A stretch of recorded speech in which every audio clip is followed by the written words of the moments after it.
Hey guys, welcome to my channel movies and series flicks. This is Shubham.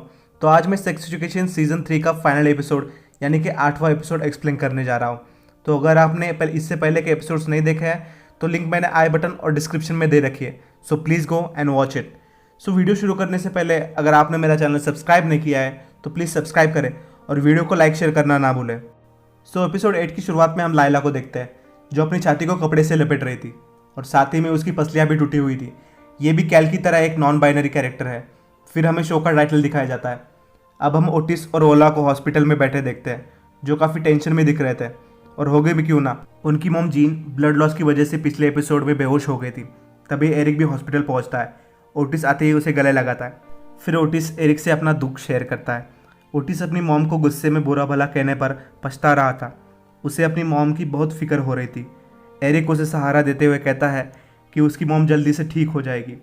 अब हम mister and Mrs ग्रॉफ को देखते हैं जिन्होंने पिछले एपिसोड में मेकआउट किया था। अब मिसेस ग्रॉफ उन्हें वहाँ से चले जाने के लिए कहती है क्योंकि उन दोनों का डिवोर्स हो रहा था।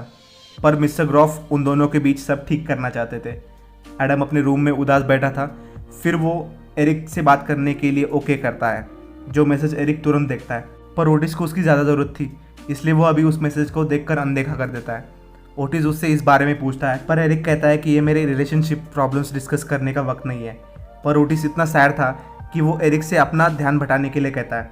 इस पर एरिक ओटिस को सारा मैटर बताता है कि उसने नाइजीरिया में किसी को किस किया था और ये शायद उसका और एडम का ब्रेकअप हो सकता है। तभी डॉक्टर वहाँ आते हैं। ओटिस अपने मॉम के बारे में पूछता है। इस पर डॉक्टर जवाब देते हैं कि अभी कुछ नहीं कह सकते लेकिन तुम अपनी बहन से मिल सकते हो। फिर ओला और ओटिस अपनी नई बहन से मिलने जाते हैं जिसे ग्लास के चैम्बर में रखा हुआ था। अब एना मेव को हमेशा के लिए उसके घर पर रहने कहती है जिसके जवाब में मेव हाँ कहती है। तभी मेव ओटिस का मैसेज चेक करती है जिसमें अपनी मॉम के बारे में वो बता रहा था। मेव हॉस्पिटल आने कहती है पर ओटिस के साथ एरिक था इसलिए जब मॉम के बारे में कुछ पता चलेगा तब वो उसे बता देगा। ओटिस मेव को अपनी नई बहन के बारे में बताता है। तब मेव उसे कॉन्ग्रेचुलेट करती है। अब एल्सी मेव के पास आती है। मेव के घर पर होने से वो काफ़ी खुश थी। फिर मेव और एल्सी थोड़ी मस्ती करते हैं। इधर एडम की मॉम उसे डॉग कंपटीशन के आने की बात कहती है। एडम इसके लिए उन्हें हाँ कहता है। फिर एडम स्कूल के लिए निकल जाता है। दूसरी तरफ जैक्सन अपनी मॉम से उनके जेंडर आइडेंटिटी के बारे में पूछता है क्योंकि उसकी मॉम भी लेडी नहीं थी। साथ ही में अब जैक्सन उनके साथ जॉगिंग के लिए निकल जाता है। लिली अब स्कूल के लिए तैयार हो रही थी। स्कूल जाते वक्त लिली अपना सारा एलियन वाला सामान भी साथ लेती है फेंकने के लिए। हॉस्पिटल में ओटिस जेकब को पूछता है कि बेबी गर्ल का नाम क्या रखेंगे, जिस पर जेकब बोलता है कि उसने और जेन ने अलग अलग नाम सोच रखे हैं। ओटिस अपनी मॉम की हालत की वजह से काफ़ी डरा हुआ था। जेकब उसे संभालता है और उसे हिम्मत देता है और वो उसे कहता है कि वो कहीं नहीं जाने वाला। जेकब डॉक्टर से पूछता है जीन के बारे में। तब उसे डॉक्टर कहते हैं कि खून बहने की वजह पता चल चुकी है पर सर्जरी अभी भी चल रही है। दूसरी तरफ मिसेस ग्रॉफ जीन का कुछ सामान लेने उनके घर पर आई थी। एमी भी वहाँ थेरेपी लेने के लिए आई हुई थी पर मिसेस ग्रॉफ उसे बताती है कि जीन अब हॉस्पिटल में है। एमी को टॉयलेट आने पर वो अंदर चली जाती है। जब लिली और उसकी मॉम पहुँचती है तो उसे सैड देखकर उसकी मॉम उसे एलियंस की झूठी मूठी कहानी सुनाती है पर लिली समझ जाती है। उसकी मॉम उसे तारों का शावर देखने जाने के लिए कहती है। लिली का मूड अभी भी ठीक नहीं था तो वो अपनी मॉम को उसका एलियन वाला सामान फेंकने के लिए कहती है। स्कूल में अचानक विवियन अपने बॉयफ्रेंड यूजिन के साथ आती है। यूजिन काफ़ी टॉल और हैंडसम था। उसे देखकर स्कूल के सारे स्टूडेंट्स हैरान हो जाते हैं। तभी शो ऑफ करने के चक्कर में विवियन क्लीनर के ट्रॉली में गिर जाती है और उसे यूजिन बाहर निकलने में मदद करता है। एडम मिस सैंड्स को उसके डॉग कॉम्पिटिशन के लिए इन्वाइट करता है। फिर वो रहीम से मिलता है। रहीम का सस्पेंशन रिवोक कर लिया गया था। एडम एरिक के धोखे के बारे में रहीम को बताता है। एडम एरिक पर काफ़ी गुस्सा था, साथ ही में वो उसे प्यार भी करता था। स्कूल में अब होप ने लगाए हुए सारे साइन बोर्ड्स हटा रहे थे। तभी एक लड़का आके सबको चिल्लाते हुए बताता है कि होप चली गई है। सब होप को कैबिन में ना देखकर काफ़ी खुश होते हैं पर कैल तो कुछ ज़्यादा ही खुश थी क्योंकि अब उसे बार बार यूनिफॉर्म को लेकर होप के ताने नहीं सुनने पड़ेंगे। तभी वहाँ पर मिस्टर हेनरिक्स आते हैं। सारे स्टूडेंट्स उन्हें हेडमास्टर की पोस्ट के लिए अप्लाई करने कहते हैं क्योंकि वो सब उन्हें पसंद करते थे। उनके चेहरे से हमें दिखता है कि वो इस बात के लिए सीरियस है। हॉस्पिटल में ओटिस वेंडिंग मशीन से किटकैट निकालने की कोशिश कर रहा था पर वो अटक जाती है। इसकी वजह से उसका दुख बाहर आ जाता है और वो रोने लगता है।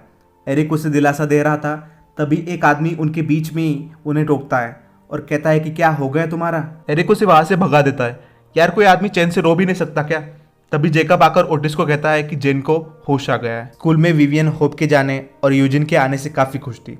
अब जैक्सन को कैल उन दोनों के बीच हुए ऑकवर्ड सिचुएशन के बारे में बात करने कहती है। लाइला कैल की तरफ कुछ अजीब नज़रों से देख रही थी, इसलिए कैल उसे अजीब सी शक्ल बनाकर चिढ़ाती है। शायद लाइला कैल की तरफ अट्रैक्ट हो रही थी। दूसरी तरफ मिसेस ग्रॉफ जेन की ज़रूरत के कपड़े ले रही थी।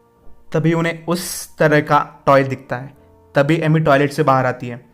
उसे स्ट्रेस में देखकर मिसेस ग्रॉफ उसके स्ट्रेस की वजह पूछती है। इस पर एमी कहती है कि वो अपने बॉयफ्रेंड से ब्रेकअप करना चाहती है। वो उसके साथ काफ़ी अच्छा रहता है, पर अब वो खुद काफ़ी बदल चुकी है, इसलिए वो काफ़ी स्ट्रेस में है। मिसेस एडम उसे इस फैसले के साथ थी। फिर वो एमी से एडम के बारे में पूछती है, पर एमी उससे ज़्यादा बात नहीं करती है। पर वो कहती है कि जब से एडम एरिक के साथ रहता है वो खुश रहने लगा है।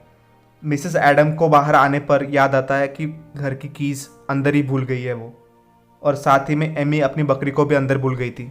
हॉस्पिटल में अब ओटिस जीन से बात करता है। होश में आने के बाद जीन एनेस्थीसिया के नशे की वजह से अजीब सी बातें कर रही थी कि वो किंग है हर जगह की। उनकी ये बातें सुनकर ओटिस और जेकब हंसने लगते हैं। स्कूल में मैं जब क्लास में थी तभी खिड़की के बाहर से उसकी मॉम उसे बुला रही थी। मेव जब उनसे मिलती है तब वो अमेरिका जाने के लिए मेव को पैसे देती है।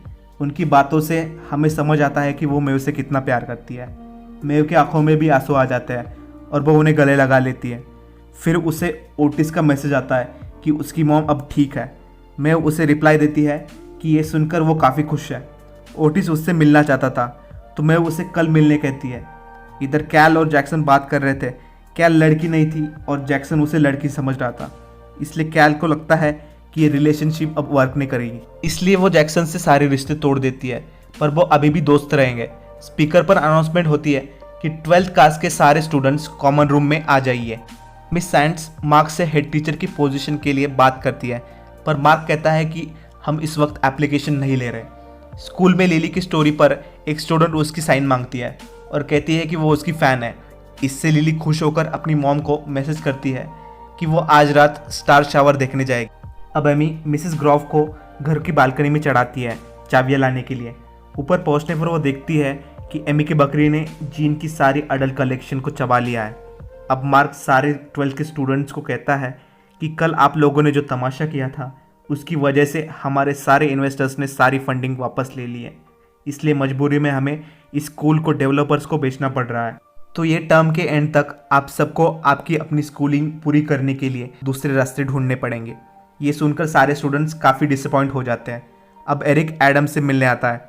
वो स्कूल के बिकने की बात एरिक को बताता है। एरिक उससे माफ़ी मांगता है। हॉस्पिटल में ओटिस होप को अपना सामान उठाते हुए देखकर उन्हें किटकैट ऑफर करता है। स्कूल में लाइला कैल को सॉरी बोलती है क्योंकि उसने यूनिफॉर्म के लिए आवाज़ नहीं उठाई थी। ओला मैसेज करके जेकब को बाहर बुलाती है। ओला जीन की उस हालत के लिए खुद को जिम्मेदार समझ रही थी क्योंकि उसने जीन को काफ़ी दिल दिखाने वाली बात कही थी। फिर बाप बेटी में प्यार भरी बातें होती हैं। अब हम एरिक और एडम को साथ में देखते हैं। एरिक एडम से ब्रेकअप कर लेता है क्योंकि वो ओबा को पसंद करता था। एरिक वहाँ से चला जाता है जिससे एडम काफ़ी हर्ट हो जाता है। ओला अब अपनी नई बहन से मिलती है और उसका नाम जॉय रखती है, जो इत्तेफाक से जेकब और जीन दोनों को भी पसंद आता है। हॉस्पिटल में दूसरी तरफ ओटिस होप से बात कर रहा था।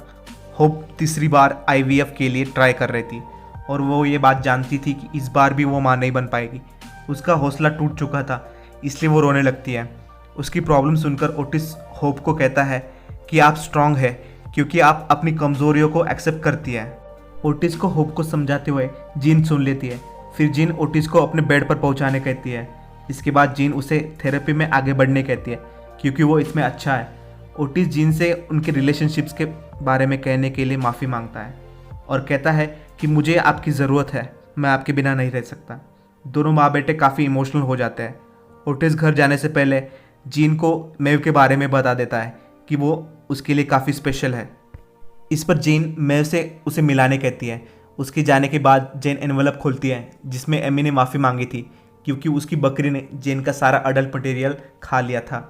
फिर जेन DNA रिपोर्ट पढ़ती है जिसे पढ़ने के बाद उसके मुंह से ओ शिट निकलता है। इसका मतलब वो बेटी जेकब की नहीं थी। अब हम जैक्सन को देखते हैं जो उनके स्कूल के बारे में आर्टिकल पढ़ रहा था। तभी उसकी मॉम रूम में आती है। जैक्सन उन्हें कैल और उसके ब्रेकअप के बारे में बताता है। इस पर उसकी मॉम हंसते हुए उसे आइसक्रीम खाने बुलाती है। इधर कैल और लाइला एक दूसरे के करीब आ रहे थे। अब एडम का डॉग कंपटीशन में परफॉर्म कर रहा था। उसे चेयर करने मिस साइंस और उसकी मॉम आए थे। रहीम एडम की लिखी हुई पोएम पढ़ रहा था और दूसरी तरफ विवियन और यूजीन अपनी गेहूं के खेतों वाली फैंटेसी पूरी कर रहे थे। और लिली स्टार शावर देखने के लिए एलियन वाली ड्रेस पहनकर तैयार हो रही थी। मैं वो अब एना के घर शिफ्ट हो रही थी। जाने से पहले वो आइजैक को अलविदा कहती है। मैं उसे अभी भी उसके दोस्त बनकर रहने के लिए कहती है।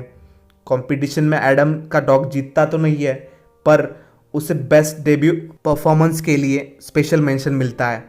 इधर लिली और ओला मिलते हैं, जहाँ पर लिली स्टार शावर देखने आई थी और ओला वहाँ आई थी क्योंकि ये उसकी मॉम की फेवरेट जगह थी।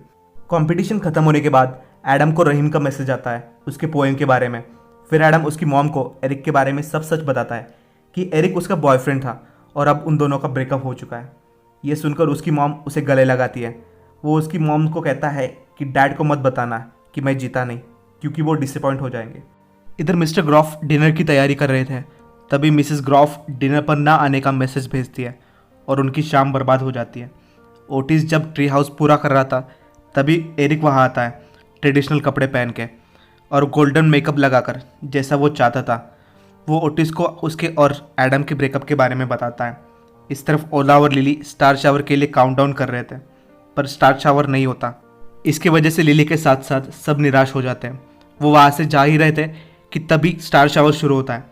दूसरी तरफ एमी मेव को एना के घर में शिफ्ट होने में मदद कर रही थी। तभी मेव के मॉम ने दिए हुए पैसे उसे दिखते हैं। एमी के पूछने पर मेव बताती है कि वो अब अमेरिका नहीं जाएगी क्योंकि ओटिस के साथ सब ठीक हो चुका है। तब एमी उसकी मॉम बनकर उसे ये मौका बस एक लड़के के लिए ना गंवाने कहती है। इसकी वजह से मेव मान जाती है अमेरिका जाने के लिए। फिर एमी और मेव पैकिंग करने लगते हैं। ओटिस और एरिक जब ट्री हाउस में बैठे थे तभी मेव उससे मिलने आती है। मेव अमेरिका जाने वाली बात उसे बताती है कि अब उसने इरादा बदल दिया है क्योंकि उसे पैसे मिल गए थे। मेव उसे क्लिनिक चलाने कहती है। ओटिस मेव को हंसते हुए अलविदा कहता है। एपिसोड के लास्ट में हम मेव को बस में अमेरिका जाते हुए देखते हैं और इसी के साथ सीज़न 3 का एंड होता है। सो गाइस, अगर आपको सेक्स एजुकेशन सीज़न 3 का एक्सप्लेनेशन पसंद आया हो तो वीडियो को लाइक, शेयर और चैनल को सब्सक्राइब करना ना भूलें। मिलते हैं नेक्स्ट वीडियो में।